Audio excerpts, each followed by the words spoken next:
Hey, what's up YouTube? Welcome to Sixx Days. I am Bob Sixx, and today we're discussing things you may have missed in the dirt. As in the movie, The Dirt, the most popular viewed movie on Netflix, about my all-time favorite band. Before I get started, I do want to make a correction. In my previous videos, I pointed out one of the problems I had was that Nicky used a modern California license when he changed his name. It was not a modern California license. It was a modern Washington State license. So I just wanted to correct that before anybody corrected me.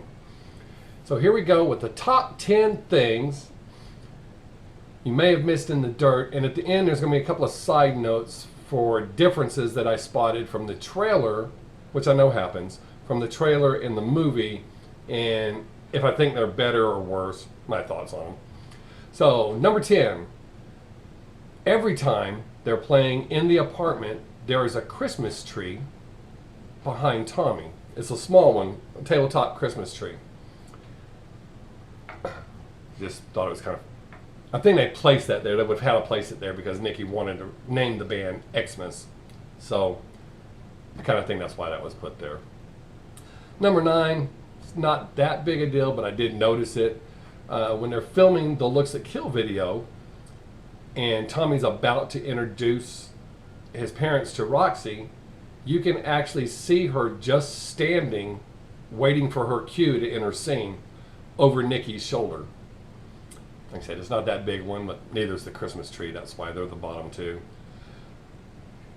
One of the ones that makes me laugh is in that same segment, after Tommy introduces Roxy to his parents and his mom calls her a groupie and she gets pissed and Tommy gets pissed, Tommy's mom says, "I don't understand you. You say this all the time like it's the best thing in the world."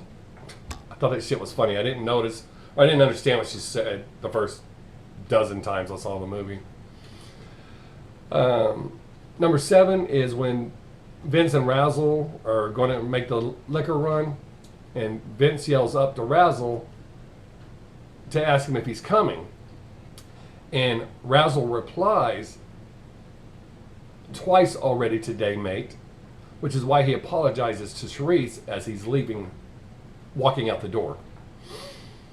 I'd missed that one several times too. I caught the apology, but I didn't understand why he was doing that. Number 6 is actually probably higher up as far as my favorite things happening, because I've had it happen in real life when I've kicked people out of bands. But number 6 is if you listen after Rick leaves the apartment, you can hear him crying as he's going down the stairs. He's yelling some incoherent bullshit, but I thought that was funny and very realistic, because I've actually had guys cry, real tears cry, when you kick them out of the band. I'm not saying it's funny kicking them out of the band, but it sucks to be kicked out of a band, but to cry like that. Number 5, Ozzy's piggy bank. There's only $1 in his piggy bank. You can't buy everybody drinks for $1. Not at a hotel, not at a bar, nowhere. So they probably should have put some more money in there. At the end of the Girls concert segment, when Tommy throws his sticks out into the crowd. Now, I don't know if that was actually the band and like a GoPro scenario where you could see Tommy throwing, or if it was actually Tommy throwing at a green screen. But if you watch, his left drumstick is on track to hit Vince in the back. And the scene cuts right before, so I don't know if it actually hit him. Don't know if it's green screen or what, but I've seen that. And the reason I'm not putting up the pictures to show you, watch the movie. I'll watch it again soon. So number 3, I don't know how many times I've watched this before I caught this, was the gremlin that Mick drives up to the audition. In the open scene of the movie, when the kids are all running out of the Whiskey Go-Go to the apartment, Mick's gremlin's parked in front of the apartment. I just thought that was a pretty cool detail. to leave in that they actually paid attention. Well, Mick's living here, so his car should be here. This one's pretty big. The last two are they were pretty big to me. I don't know if anybody else caught them. But after Elektra gives Motley the big advance and Nikki says, you know, bigger, better parties and better drugs, when the drunk guy comes up and asks, hey, dude, can I get a line? When Mick comes up and pushes him out and says, yeah, right, man, get the fuck out of here, his lips don't move. It's his voice, but his lips don't move. So that's the overdub. And that was pretty blatant. I mean, I don't know if they thought, well, somebody will think somebody else said it, but it was his voice. But his lips don't move at all. The number one thing for me, cool little detail, there's a lot of other things, but the number one thing that they put in, especially since at no time in the movie do you see this, or anything even alluding to this, other than this one time, when they go to the pool party and they're watching Vince sing and the three of them are standing at the table sharing the bottle of Jack Daniels, Nicky cops a bag of pot. He finds it laying there on the table, looks at it, rolls it up, looks around, kind of smiles, and sticks it in his pocket. I'm quite sure Nicky smokes pot. I'm positive he did it back then, but that was a pretty cool detail. But it was odd, and the reason it made number one, at no other time in the movie do they even indicate that he even smoked cigarettes, and everybody knows Nicky smoked. But I thought it was a pretty cool detail, but kind of pointless at the same time, because it's not like you showed him smoking pot.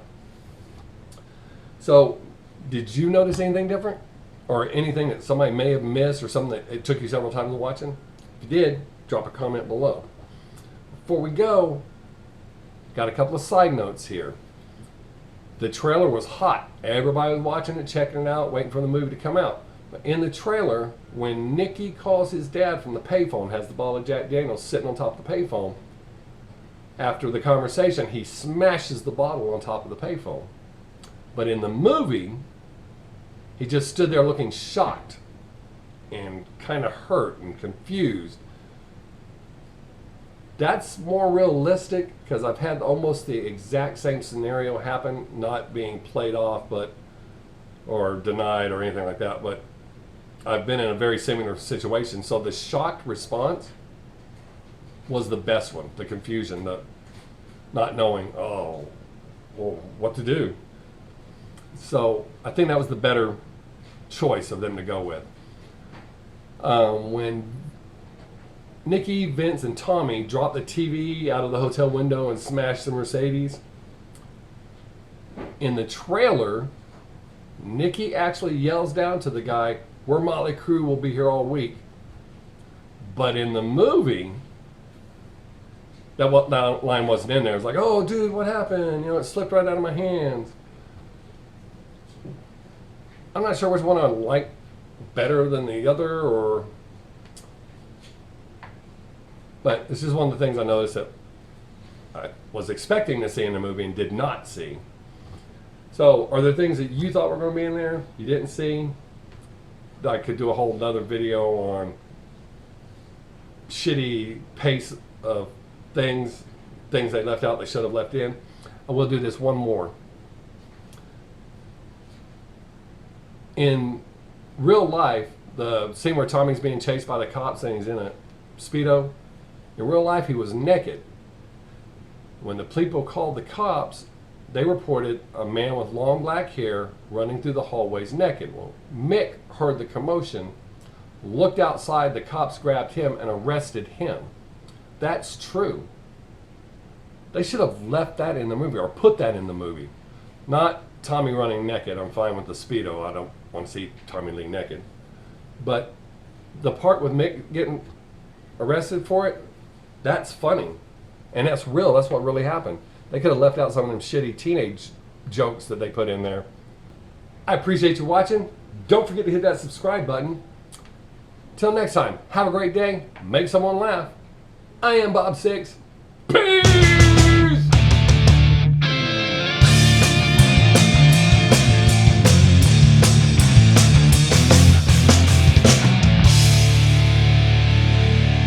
Shit, I fucked that up.